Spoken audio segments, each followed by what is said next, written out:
TMC अध्यक्ष ममता बनर्जी के दिल्ली दौरे से देश की सियासत में अचानक गर्मी बढ़ गई है। ममता कल शाम दिल्ली पहुंची और आज से उनका मेल मुलाकातों का सिलसिला शुरू हो गया है। ममता बनर्जी की प्रधानमंत्री मोदी से मीटिंग अब से कुछ देर पहले खत्म हुई है। उसी की तस्वीरें आपकी टीवी स्क्रीन पर हैं। मोदी ममता की मीटिंग करीब 40 मिनट तक चली है। पश्चिम बंगाल चुनाव में जीत और तीसरी बार राज्य की सीएम बनने के बाद ममता का यह पहला दिल्ली दौरा है। मीटिंग के बाद ममता बनर्जी ने इसे शिष्टाचार भेंट बताया।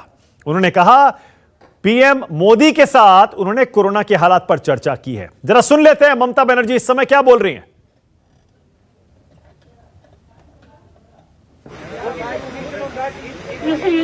In democracy, if you want to fight, you should not discriminate party to party. Whoever is a like-minded party, everybody must work together. चलो मुकुल गाड़ी से तो ममता बनर्जी हमारे तमाम सवालों के जवाब देती हुई आपने बहुत सारे सवाल। तो ममता बनर्जी देखिए पत्रकारों से जो बातचीत कर रही थी, बहुत छोटी सी बातचीत की उन्होंने। आप पत्रकार कह भी रहे थे आप हमारे सवालों के जवाब नहीं दे रही हैं। उन्होंने जो कहना था वो कहकर वो चली गई। विपक्षी एकता की बात कर रही थी, लाइक माइंडेड पार्टीज की बात कर रही थी, उन पार्टियों की बात कर रही थी जिनकी विचारधारा एक है। तो ममता बनर्जी ने प्रधानमंत्री के साथ इस बैठक में कोरोना के हालात पर चर्चा की है और राज्य में वैक्सीन की कमी का मुद्दा उठाया है। ममता ने कहा जनसंख्या के हिसाब से बंगाल को कम वैक्सीन मिली। उन्होंने पीएम के साथ मीटिंग में पश्चिम बंगाल का नाम बदलने पर भी चर्चा की है। हालांकि मॉनसून सत्र के बीच दीदी के दिल्ली दौरे के कई सियासी मायने भी निकाले जा रहे हैं।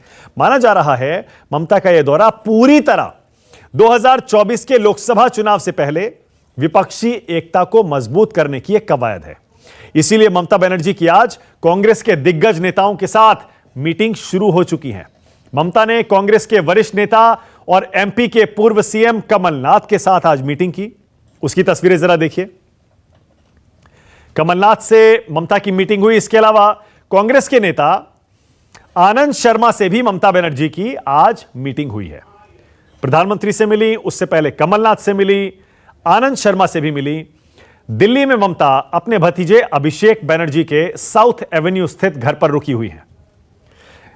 यहीं पर कांग्रेस के दोनों नेताओं से उन्होंने मुलाकात की है, आनंद शर्मा और कमलनाथ। ममता से मुलाकात के बाद कमलनाथ और आनंद शर्मा ने अपने पत्ते नहीं खोले। दोनों नेताओं ने कहा उन्होंने सिर्फ देश के मौजूदा हालात पर चर्चा की है। मुलाकात के बाद क्या बोले कांग्रेस के नेता, सुनिए। हमने कोई रणनीति की बात नहीं करी जी, कोई रणनीति की बात नहीं करी, वो हमारी नेता करेंगी। पर हमने देश में आज क्या स्थिति है, आज महंगाई, आज कानून व्यवस्था, आज ये दबाने और छिपाने की राजनीति, ये राजनीति पर आवश्यक बात करी है। इस पे जो भी आगे बात बढ़ती है या जो भी कोई निर्णय होते हैं, मैं कांग्रेस पार्टी का सदस्य हूँ, वो श्रीमती सोनिया गांधी हमारी नेता है, कांग्रेस पार्टी की प्रेसिडेंट है, वही वो बातचीत करेंगी मेरे ख्याल से। ममता जी और वो कल मिल रहे हैं, तो ये तो सोनिया जी का अधिकार है, विशेष अधिकार। तो कमलनाथ और आनंद शर्मा से मुलाकात के बाद ममता बनर्जी पीएम मोदी से मिलने चली गई। पीएम से मुलाकात के बाद ममता कांग्रेस नेता अभिषेक मनु सिंघवी से भी आज मिलने वाली हैं। शाम को 7:30 बजे उनका समाजवादी पार्टी के अध्यक्ष अखिलेश यादव से भी मुलाकात का कार्यक्रम है। देख रहे हैं आप, ममता बनर्जी सारे विपक्षी दलों के नेताओं से मिल रही हैं। ममता ने दिल्ली आते ही विपक्ष की इस एकजुटता को एक बार फिर से मजबूत करने की कवायद शुरू कर दी है। और कल का उनका कार्यक्रम आपको बता दूं, ममता कल कांग्रेस की अंतरिम अध्यक्ष सोनिया गांधी से भी मुलाकात करने वाली हैं। कल ही वो एनसीपी के अध्यक्ष शरद पवार से भी मुलाकात करेंगी। ममता की कुछ और विपक्षी नेताओं के साथ मुलाकात की भी अटकलें हैं। इस दौरे पर ममता अपनी पार्टी के सांसदों से भी एक अलग बैठक करेंगी। आप जानते ही हैं कि वो अपनी पार्टी की संसदीय दल की नेता पहले ही बन चुकी हैं, यानी बंगाल के अलावा उनका ध्यान अब दिल्ली पर भी है। अब ममता जब दिल्ली कल पहुंची और आज जैसे ही मुलाकातों का सिलसिला उन्होंने शुरू किया, सियासत अचानक गर्मा गई है। बीजेपी ममता पर कटाक्ष कर रही है। पश्चिम बंगाल बीजेपी के अध्यक्ष दिलीप घोष ने प्रधानमंत्री से ममता की मीटिंग पर कहा दीदी दिल्ली में पीएम से पैसा मांगने आई हैं। उन्होंने दावा किया ममता विपक्ष को एकजुट करने में नाकाम साबित होंगी। दिलीप घोष ने यह भी आरोप लगा दिया कि ममता बनर्जी बंगाल को नॉर्थ बांग्लादेश बनाना चाहती हैं। 40 लोगों को टीम लेके आए हैं, बंगाल भवन को पूरा बुक करके रखे हैं। ये खाली प्रधानमंत्री से मिलने के लिए, वो तो कभी भी मिल सकते हैं, इसके लिए कोई मनाही नहीं है। लेकिन आज उनको लग रहा है बंगाल में सरकार जो चल रही है वो डामाडोल है, आर्थिक स्थिति बहुत खराब है सरकार की, कर्मचारियों में रोष है। अभी धरना प्रदर्शन चल रहा है, पुलिस का नौकरी का नियोग पत्र लेके घूम रहे हैं लोग, नियोग नहीं हो रही है। टीचर्स का परीक्षा पास करके धरना दे रहे, डंडा चल रहा है उनके ऊपर से। लोगों का डीए नहीं है, जो पार्ट टाइम टीचर है 1500 रुपये तनख्वाह उनको मिलता था महीना, वो भी बंद है। तो इसलिए वहाँ स्थिति बहुत खराब है। मुझे लगता है कुछ दिन थोड़ा सा रिलैक्स करने की। ये सारे मुद्दे आप लोगों ने चुनाव में उठाए थे, अब से कुछ दिन पहले ही उसके नतीजे ने साबित कर दिया कि इसका असर नहीं है। अब ममता बनर्जी और उनकी टीम कहती है 2024 में पूरे देश में फैला हो गई। भाजपा ने लड़ाई दिया, इसलिए भाजपा को 3 से 77 सीट लोगों ने दिया, बाकी विपक्षी दलों को जो नाटक करते हैं उनको खत्म किया। और 19 में लोकसभा चुनाव में एक बार उन्होंने परख चुकी है, सारे पार्टियों को लेकर लड़ाई की थी, उनकी 12 सीट कम हो गई है। बाकी कई पार्टी का प्रतिनिधि आज तक यहाँ लोकसभा तक पहुँच ही नहीं पाए, और मोदी जी 282 से 303 पहुँचे। पूरा देश का मोदी जी पर भरोसा है, इसलिए कोई अल्टरनेटिव नहीं। आखिरी प्रश्न, आपको भी लगता है ममता बनर्जी मोदी जी के सामने विपक्ष का चेहरा बनना चाहती हैं?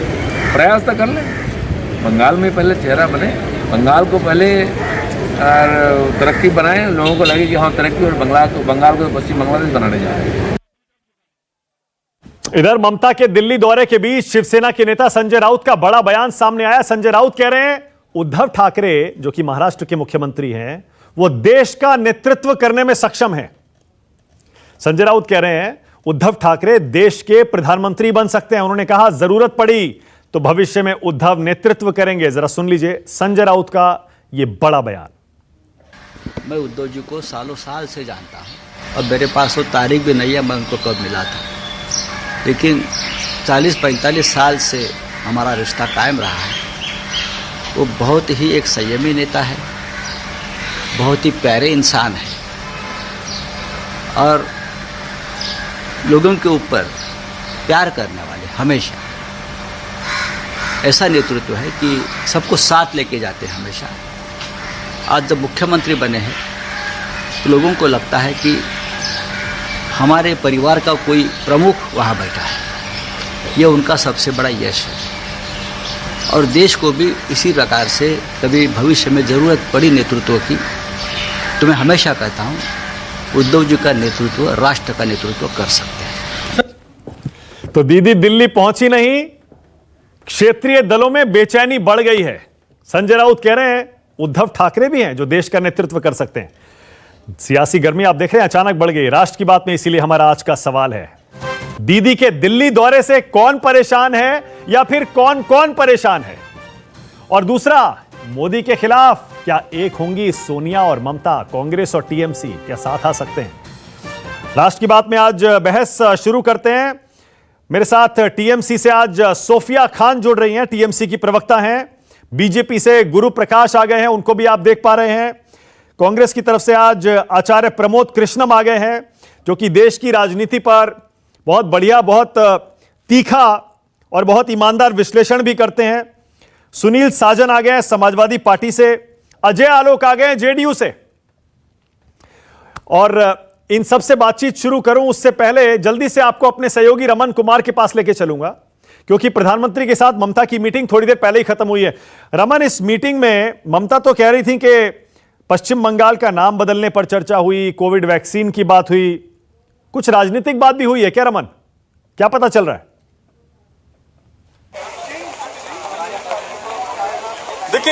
देखिए राजनीतिक बात ममता बनर्जी और पीएम के बीच में नहीं हुई, लेकिन जो जानकारी आ रही है पश्चिम बंगाल के राज्यपाल के ऊपर ममता बनर्जी ने सवाल रेज किया है और कहा है कि 2 बार उनकी चिट्ठी लिखने के बाद भी उनको हटाया नहीं गया, उस पर उन्हें आपत्ति है। लेकिन चूंकि तीसरी बार मुख्यमंत्री बनने के बाद ममता बनर्जी का यह पहला दिल्ली दौरा था और पहली मुलाकात प्रधानमंत्री के साथ हो रही थी, तो पश्चिम बंगाल के राजनीतिक आर्थिक हालात को देखते हुए, खासतौर पर जो वैक्सीनेशन चल रहा है उसकी कमी है पश्चिम बंगाल के अंदर, उसको लेकर प्रधानमंत्री से बातचीत हुई। और सही कहा उन्होंने कि पश्चिम बंगाल का नाम बदलने को लेकर जो बीजेपी लगातार मांग कर रही है उस पर भी चर्चा हुई। लेकिन मैं आपको दिखाना चाहता हूं जहां पे अभी ममता बनर्जी रह रही हैं, 181 नंबर साउथ एवेन्यू, जो कि मुकुल रॉय के नाम से आवंटित है। और वहां पे देखिए कि बारिश हो रही है और बारिश के बीच देखिए छातों का अंबार यहाँ पे लगा हुआ है। पत्रकार ममता बनर्जी के बारे में पल पल की खबर दे रहे हैं। जैसा कि आपने बताया कि अभी कुछ ही देर के बाद अभिषेक मनु सिंघवी, कांग्रेस के प्रवक्ता, वो मिलने आने वाले हैं। समाजवादी पार्टी के अध्यक्ष अखिलेश यादव मिलने वाले आने वाले हैं। और कल का दिन काफी महत्वपूर्ण है क्योंकि सोनिया गांधी कांग्रेस के अध्यक्ष और शरद पवार एनसीपी सुप्रीमो से उनकी मुलाकात होगी। ये बिल्कुल आपने सही कहा कि तीसरी बार चुनाव जीतने के बाद चर्चा इस बात पर हो रही है कि नरेंद्र मोदी के मुकाबले क्या ममता बनर्जी के नाम पर सहमति बनाने की कोशिश हो रही है, क्योंकि शरद पवार सरीखे कई नेताओं को ऐसा लगता है कि ममता बनर्जी की लोकप्रियता काफी ज्यादा है। और इस बार जिस तरीके से नरेंद्र मोदी, अमित शाह से लेकर पूरी बीजेपी ममता को हराने के लिए कोई कोर कसर नहीं छोड़ रही थी, लेकिन इसके बावजूद भी ममता बनर्जी तीसरी बार पूर्ण बहुमत सरकार बनाने में कामयाब हुई। और उसको भुनाने के लिए ममता बनर्जी का नाम आगे किया जा रहा है और सहमति बनाने की कोशिश की जा रही है। ओके रमन, बहुत बहुत शुक्रिया इस जानकारी के लिए। सोफिया, आपसे शुरू कर रहा हूं। सोफिया, आज मेरा पहला सवाल ही यही है, दीदी के दिल्ली दौरे से कौन परेशान है, या फिर आपके हिसाब से बहुत सारे लोग हैं जो परेशान हैं? सोफिया। देखिए, सबसे बड़ी बात है कि आज जो देश में जो कोलाहल मचा हुआ है, जिस तरह से देश में हम देख सकते हैं कि कई लोग जो आज परेशान हैं, आम जनता परेशान है, किसान परेशान है, जासूसी के कारण जो है सारे लोग परेशान हैं, अध्यक्ष परेशान है।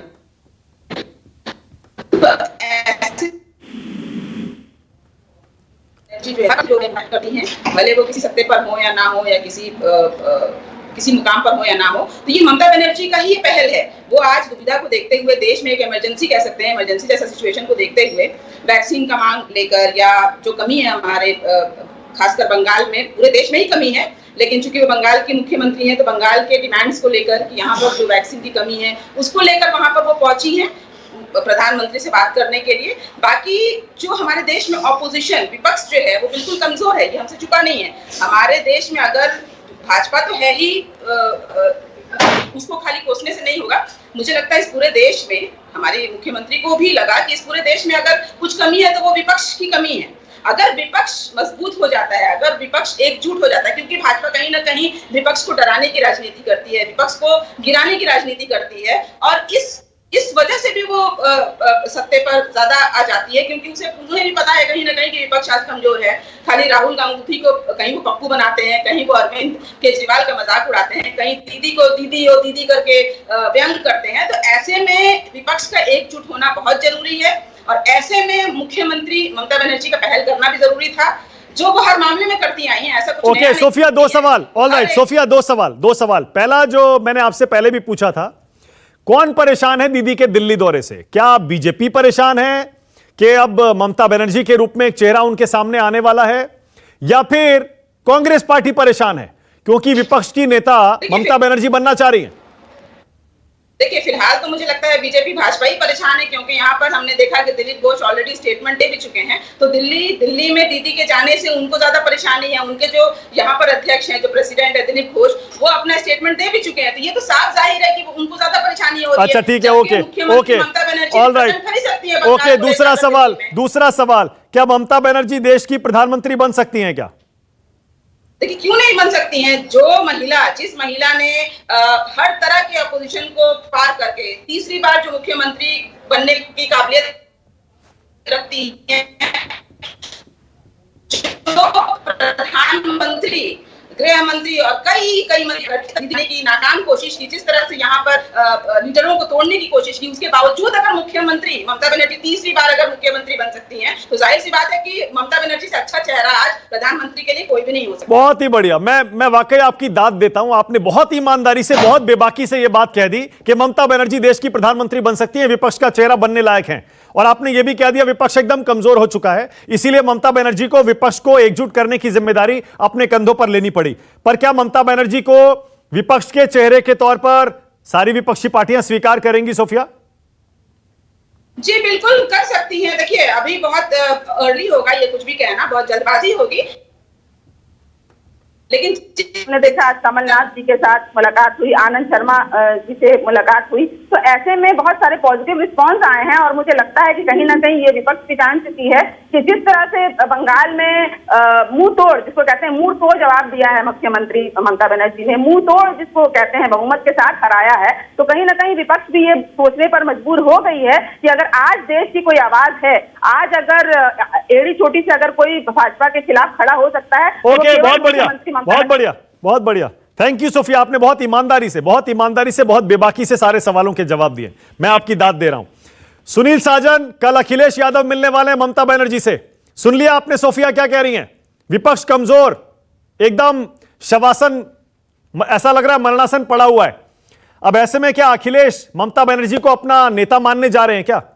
सोफिया तो यही कह रही हैं, मानना पड़ेगा विपक्ष को ममता को अपना नेता, और कुछ है नहीं अब आपके सामने चारा।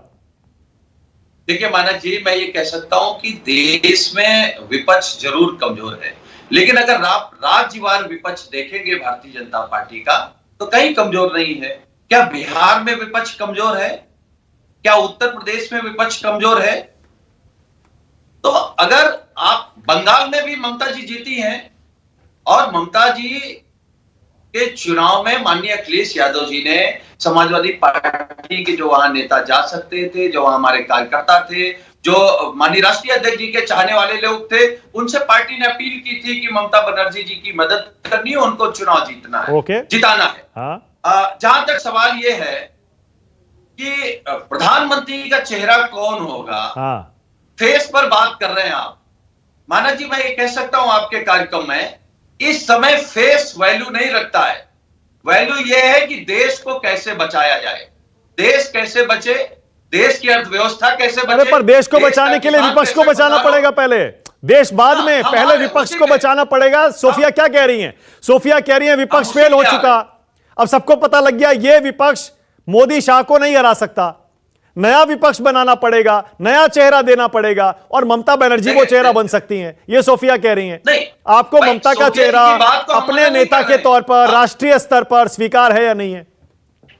हम मानस जी ये कह रहे हैं कि दिल्ली का विपक्ष कमजोर हो सकता है, लेकिन जब सारे छोटे दल, क्षेत्रीय दल एक हो जाएंगे तो विपक्ष कमजोर नहीं रहेगा।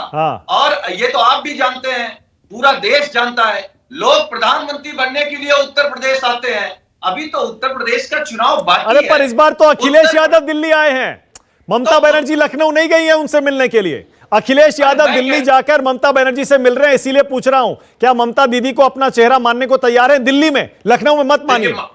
देखिए मानस जी, माननीय अखिलेश यादव जी कलकत्ता जाके भी ममता दीदी से मिले हैं। ममता दीदी की इज्जत करते हैं, ममता दीदी बड़ी हैं, सीनियर हैं, अनुभवी हैं। लेकिन 2024 में उत्तर प्रदेश तय करेगा कि विपक्ष का नेता कौन होगा, विपक्ष किसके नेतृत्व में चुनाव लड़ेगा। हाँ, लेकिन भाजपा को जरूर। ओके, बहुत बढ़िया, बहुत बढ़िया, बहुत बढ़िया। ओके, अजय आलोक, उसके बाद आचार्य प्रमोद कृष्णम और गुरु प्रकाश। पहले अजय आलोक। अजय आलोक, ममता दीदी के दिल्ली दौरे से सोफिया कह रही हैं बीजेपी और एनडीए परेशान होगा, क्योंकि आखिरकार एक बड़ा चेहरा जो बीजेपी को हरा सकता है, बुरी तरह हरा सकता है, वो विपक्ष को मिलने वाला है, और सारी विपक्षी दल एक हो जाएंगे अब ममता बनर्जी के छाते के नीचे। अजय आलोक।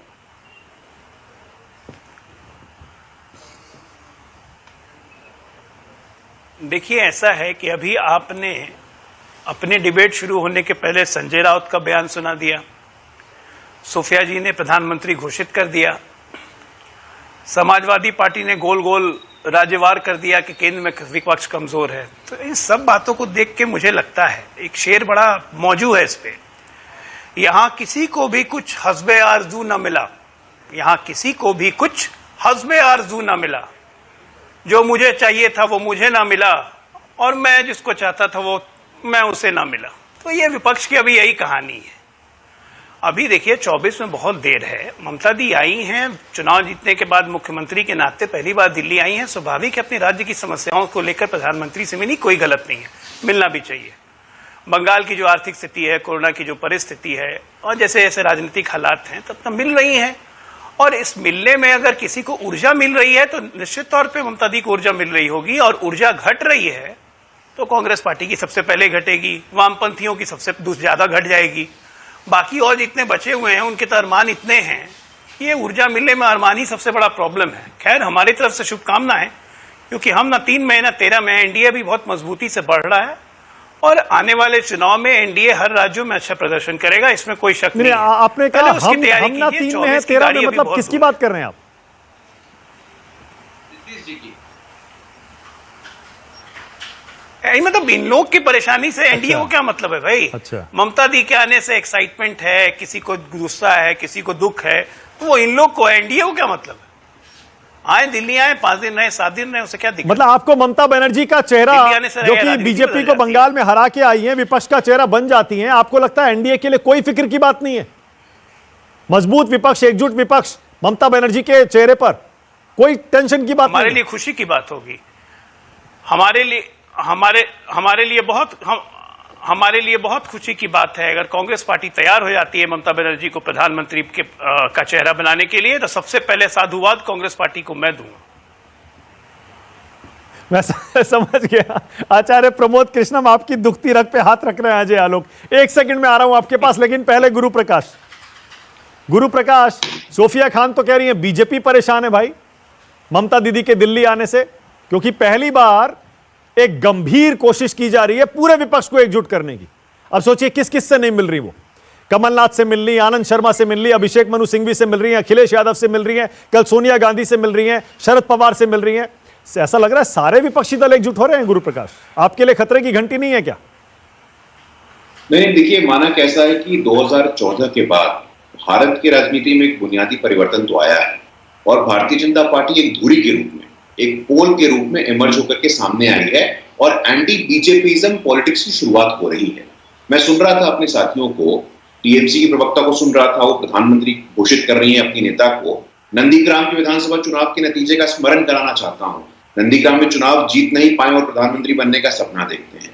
पहली बात, देखिए, संविधान सबको समान अधिकार देता है, लेकिन संविधान की संस्थाओं का जिस प्रकार अपमान टीएमसी के लोगों ने किया है, आज भी नेशनल ह्यूमन राइट्स कमीशन, राष्ट्रीय मानवाधिकार आयोग, उसका रिपोर्ट देखने की जरूरत है।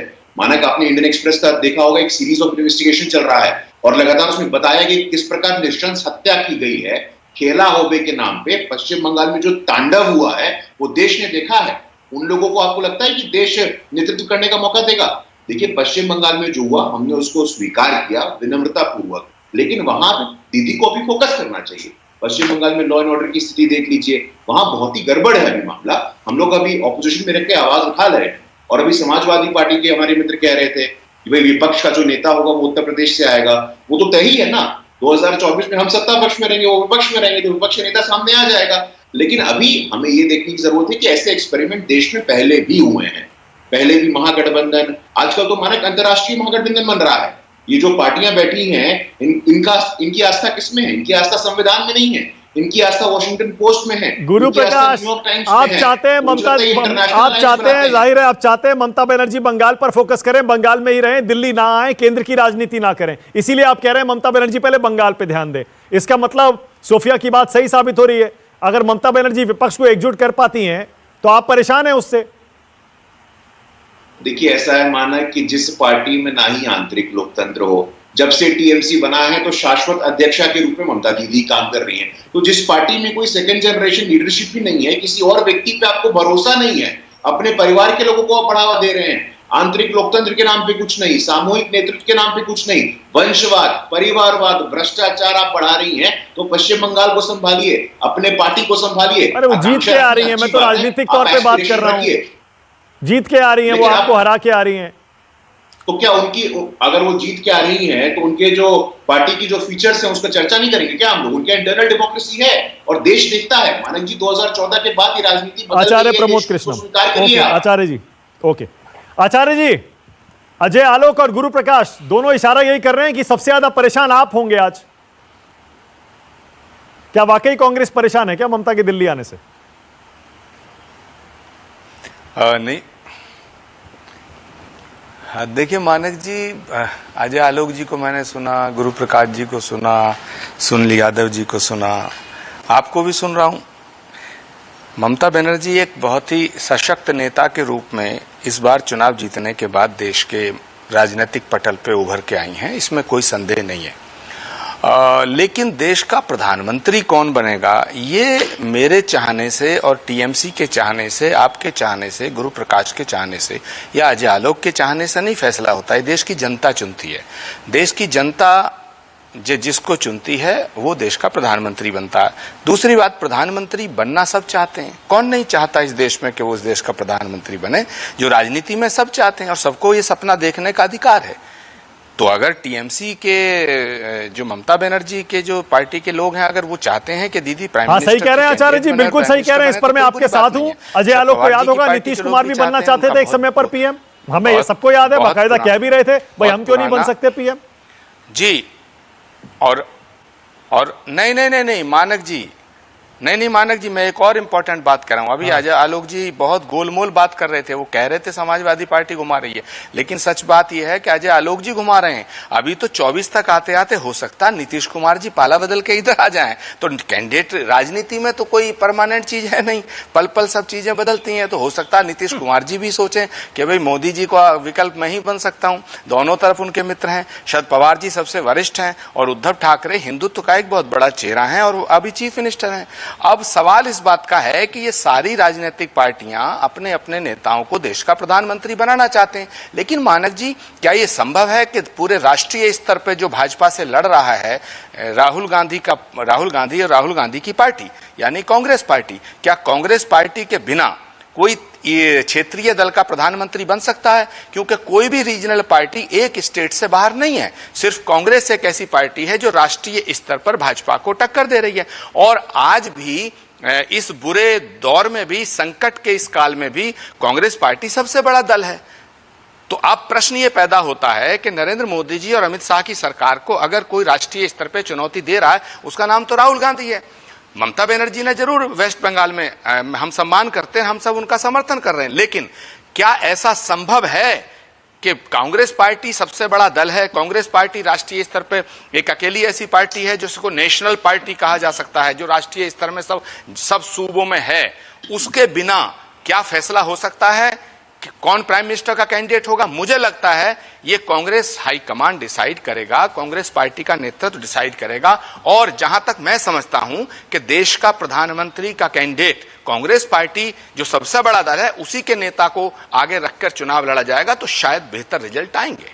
ओके आचार्य जी, अब जब सोनिया गांधी और ममता बनर्जी की कल मुलाकात होगी, उसमें क्या दोनों एक दूसरे को अपना नेता नहीं मानेंगी?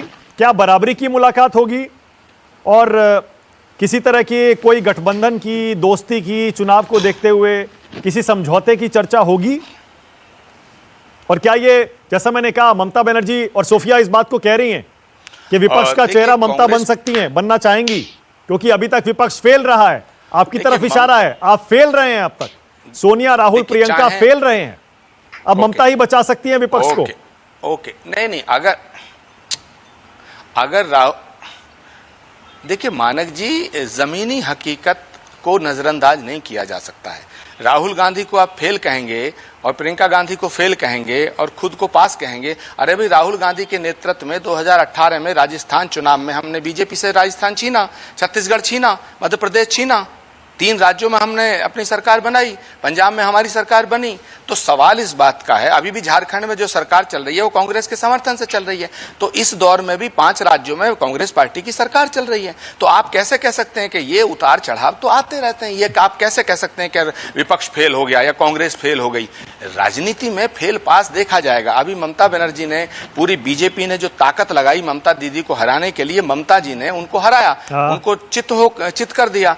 लेकिन मैं तो फिर ये बात कह रहा हूं कि कांग्रेस पार्टी, मेरी बात को समझने की कोशिश करें, मैं ममता बनर्जी के खिलाफ नहीं हूं, मैं शरद पवार जी के खिलाफ नहीं हूं, मैं उद्धव ठाकरे जी के खिलाफ नहीं हूं, लेकिन कांग्रेस पार्टी जिसको चाहेगी वो विपक्ष का प्रधानमंत्री का उम्मीदवार बनेगा। मैं फिर कह रहा हूं इस बात को कि अच्छा होगा कि कांग्रेस की लीडरशिप से ही नरेंद्र मोदी के सामने प्रधानमंत्री का कैंडिडेट उतारा जाए और सारे क्षेत्रीय दल उसको समर्थन दें, तो ये देश के हित में भी अच्छा होगा और शायद हम बीजेपी को शिकस्त देने में सफल हो पाएंगे। बहुत बढ़िया। कम से कम चलिए आचार्य जी, इतनी फ्लेक्सिबिलिटी तो आपने दिखाई और आपने ये कहा कि कौन बनेगा विपक्ष का चेहरा ये कांग्रेस आला कमान तय करेगी, राष्ट्रीय पार्टी है कांग्रेस वो तय करेगी।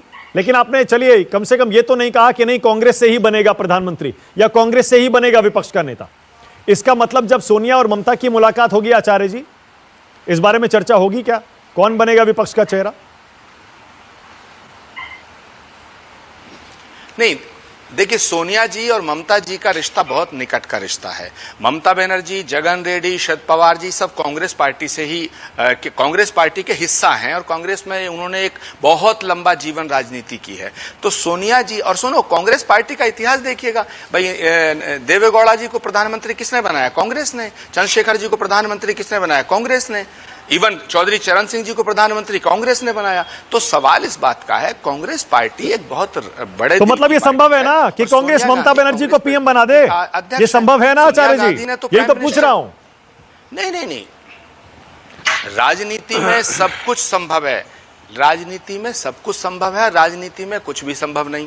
ये डिसीजन लेने का अधिकार कांग्रेस के शीर्ष नेतृत्व को है। लेकिन मैं फिर तीसरी बार कह रहा हूं कि कांग्रेस पार्टी के सपोर्ट के बिना, कांग्रेस पार्टी के इनिशिएटिव के बिना ये संभव नहीं है कि नरेंद्र मोदी और अमित शाह की इस सरकार को हराया जा सके। नरेंद्र मोदी का विकल्प अगर कोई है देश में तो वो कांग्रेस पार्टी है। आचार्य जी, क्या वाकई 52 सीटों के साथ कांग्रेस इस स्थिति में है कि वो किंग मेकर बने? 52 सीटें हैं। नहीं, आप ये कैसे कह सकते हैं कि हम 2024 में 52 आएंगे, जब 2 से देश की इस बड़ी सरकार को बनाने में बीजेपी सफल हो सकती है। तो क्या कांग्रेस 52 से 250 नहीं पहुंच सकती? ये तो समय बदल है, बहुत परिस्थितियां बदल रही हैं। नहीं, मैं ये नहीं कह रहा हूं 24 में 52 आएंगी, वो आज नहीं है। जो 2019 मैं कह रहा हूं चुनाव से पहले, तो 2024 में क्या परिस्थितियां होंगी मानक जी, ये तो वक्त बताएगा। मैं कह रहा हूं चुनाव से पहले कोई गठबंधन होगा, उसमें कांग्रेस डोमिनेट कैसे करेगी, कांग्रेस की कैसे चलेगी? चुनाव से पहले के गठबंधन की बात कर रहा हूं। चुनाव के बाद तो जाहिर है जिसकी जितनी सीटें आएंगी वो उतना ताकतवर हो जाएगा। अच्छा, मैं आपसे ये फैसला करता हूं कि मैं आपसे ये सवाल करता हूं कि आप ये फैसला करके बता दें कि कांग्रेस को अलग रख दीजिएगा और नरेंद्र मोदी को रोकने की बात करिएगा। भाई लड़ लो, अकेले सारे लड़ लो ना, रोक लो नरेंद्र मोदी को देश में। राष्ट्रीय स्तर पे अगर कोई बीजेपी का विकल्प है तो वो कांग्रेस पार्टी है। इस बात को आप नजरअंदाज कैसे कर सकते हैं, कैसे इग्नोर कर सकते हैं? अजय आलोक, कमलनाथ, आनंद शर्मा, अभिषेक मनु सिंघवी और सोनिया गांधी, ये सारे कांग्रेस के नेता जो जाके मिल रहे हैं, अजय आलोक, क्या मुलाकात हो रही होगी, क्या बातचीत हो रही होगी आपके हिसाब से? थोड़ा विश्लेषण करिए।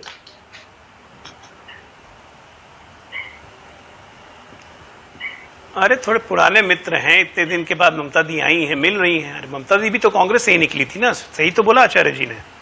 लेकिन मैं आचार्य जी के कॉन्फिडेंस को देख कभी भी अचंभित हूं कि 52 से कांग्रेस को उठा रहे हैं तभी 250 पार नहीं करवा रहे हैं। कहे कि 52 से 250 क्यों नहीं आएंगे? अरे जब बड़ा उठाना ही था तो कम से कम 300 दिला देते, संपूर्ण बहुमत तो होता। तो इसका मतलब है कि कहीं ना कहीं खुद अपने में विश्वास डगमगाया हुआ है। अब देखिए, आप हमारे साथ आ जाइएगा आचार्य जी, आप हमारे साथ आ जाइएगा, हम पूर्ण बहुमत पालेंगे। ये देखिए, अरे चलिए बिल्कुल बिल्कुल। अब राहुल गांधी की कांग्रेस, पहले जब हम लोग बड़े हो रहे थे तो होता था कि ये कांग्रेस पार्टी के हैं, चंद्रशेखर सिंह कांग्रेस पार्टी से हैं, बिंदेश्वरी दुबे कांग्रेस पार्टी से हैं, इंदिरा गांधी कांग्रेस पार्टी से हैं। अब कांग्रेस की डेफिनेशन हो गई है कि राहुल गांधी की कांग्रेस। और ये देखिए, राहुल गांधी की कांग्रेस पार्टी से ममता दीदी मिलने नहीं जा रही है, क्योंकि कल सोनिया गांधी और ममता बनर्जी की मीटिंग में राहुल गांधी नहीं रहेंगे, क्योंकि राहुल गांधी को तो इग्नोर करती हैं वो। कर्नाटका के मंच पे सबने साफ साफ देखा। तो जहां इतना विरोधाभास होगा, और ये भी आपने ठीक कहा, कांग्रेस पार्टी बड़ी विशाल हृदय की है, प्रधानमंत्री बनाती है। चौधरी चरण सिंह को प्रधानमंत्री बनाया, 6 महीने में गिरा दिया। चंद्रशेखर को प्रधानमंत्री बनाया, 4 महीने में गिरा दिया। देवगौड़ा को प्रधानमंत्री बनाया, 1 साल के अंदर मटिया मेट कर दिया। तो कांग्रेस पार्टी ये काम करके जनता को हमेशा ये मैसेज देती है कि स्टेबिलिटी मतलब कांग्रेस। और ये क्षेत्रीय दलों का कोई भरोसा नहीं, आपस में खिचड़ी पकाते रहेंगे, इसलिए इनके चक्कर में मत पड़ो। अजय आलोक, इसका दूसरा पहलू मत भूलिए। पार्टी को सबसे बड़ा मलाल यही है कि ये क्षेत्रीय छत्रप निकल के अपने राज्य में, हाँ, दूसरा पहलू मत भूलिए। दूसरा पहलू ये भी है, इनका सबसे बड़ा मलाल ये है कि ये क्षेत्रीय छत्रप निकल के कांग्रेस को कमजोर किया है इन लोगों ने। दूसरा पहलू ये भी है, अगर कांग्रेस पार्टी खुले में कह रही है, आचार्य प्रमोद कृष्णम कह रहे हैं भाई हम ठीक है उन किसी को भी पीएम बना सकते हैं क्योंकि हमारा एक मकसद है बीजेपी को हराना। आपको तो चिंतित होना चाहिए इस बात से। अभी तक विपक्ष एकजुट इसलिए नहीं होता था क्योंकि कांग्रेस झुकती नहीं थी। अब तो आचार्य जी कह रहे हैं हम तैयार हैं, किसी को भी पीएम बना देंगे पर विपक्ष को एकजुट कर देंगे। इसके लिए तो आपको टेंशन होना चाहिए एनडीए को। मानक जी लोकतंत्र में कांग्रेस की औकात नहीं है पीएम बनाने की, जैसे कि आचार्य ने कहा। आचार्य जी ने बिल्कुल ठीक कहा, जनता बनाती है, जनता एमपी चुनती है। और देश का, अब जैसे भी गुरु प्रकाश जी ने कहा कि 14 के बाद इस देश की राजनीतिक ढांचे में बदलाव आ चुका है। लोग मूर्ख नहीं है कि पहले जमाने में आए ऐसे करके हाथ हिलाया, नमस्कार एक बार किया, चले गए, 14 दिन एसी में रहे, रिजल्ट लेने गए, जीत गए चुनाव। अब ऐसा नहीं होता है। यहाँ पे पब्लिक अवेयर है, तमाम कॉन्ट्रडिक्शंस के बाद लोग अपना नेता अच्छा चुनना चाहते हैं। तो वो जमाना गया। इस देश की जनता का अर्बनाइजेशन बढ़ा है, आप शहरी वोटर्स ज्यादा जागरूक हुए हैं। हर चीज में आप पोलिंग परसेंटेज देखिए, एक चीज पे आप कैलकुलेट नहीं कर सकते हैं। वो जमाना गया कि लोग खिचड़ी बना के किसी को हटा लेंगे। अरे हटाने के लिए ठोस आधार चाहिए ना। आपका आधार क्या आने के लिए? आपके हटने का आधार था करप्शन, आपके हटने का आधार था इनएफिशिएंसी, आपके हटने का आधार था पॉलिसी पैरालिसिस, आपके हटने का आधार था आंतरिक सुरक्षा में कमी, आपके हटने का आधार था आप पड़ोसियों से हमेशा दब के रहते थे। क्या इसी हर मोर्चे पे एनडीए सरकार ने विजय नहीं पाई है? क्या देश को यह दिख नहीं रहा है? तो इतना आसान नहीं होगा, इनको अपनी खिचड़ी पकाने दीजिए।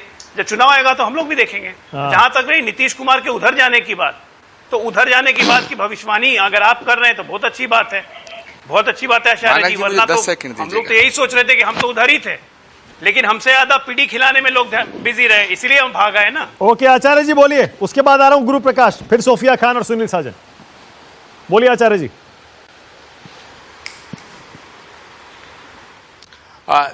देखिए मानक जी, एक तो डॉक्टर अजय आलोक जी जो कह रहे थे कि आपके हटने का कारण क्या था, आधार क्या था, भ्रष्टाचार था और ये सब था, तो मैं ये बात आपको स्पष्ट रूप से कह दूं अजय आलोक जी कि नरेंद्र मोदी जी की सरकार के हटने के बहुत से आधार बनेंगे, बहुत से कारण बन गए हैं।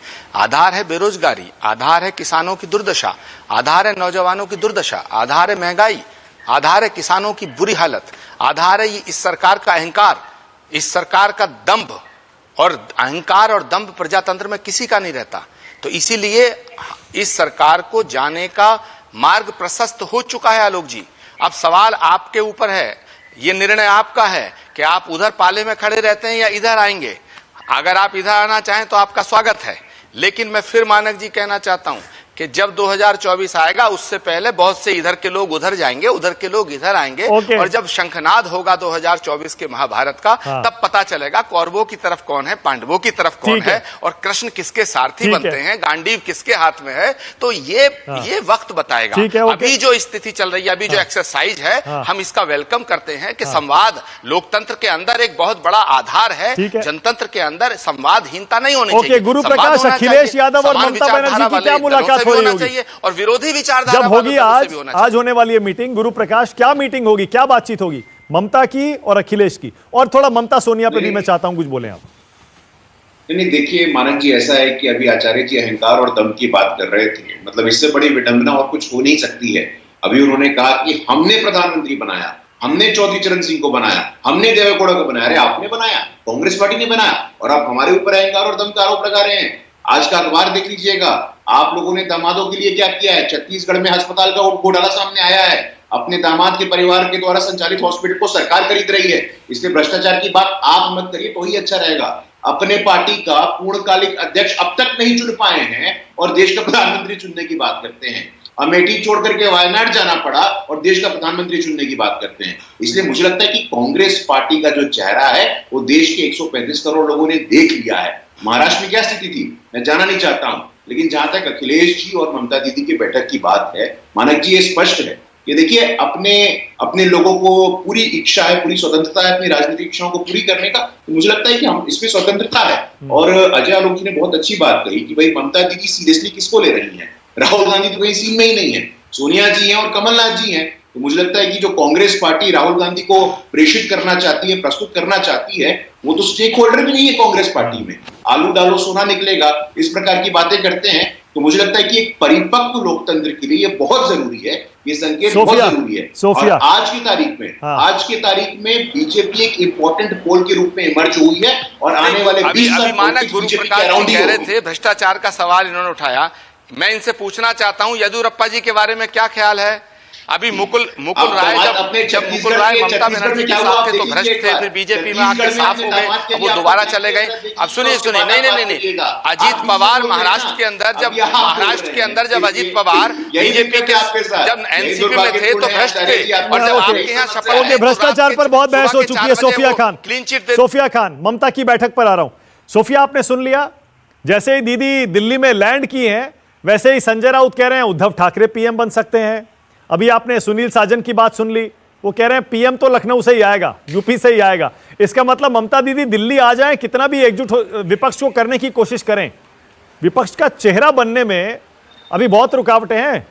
सोफिया, देखिए आगाज ऐसा है तो अंजाम कैसा होगा ये आपने खुद ही कह दिया कि अगर लोग बौखला रहे हैं, अगर लोग इससे परेशान हो रहे हैं, तो इससे ही समझ में आता है कि पहली जीत हमने हासिल कर ली।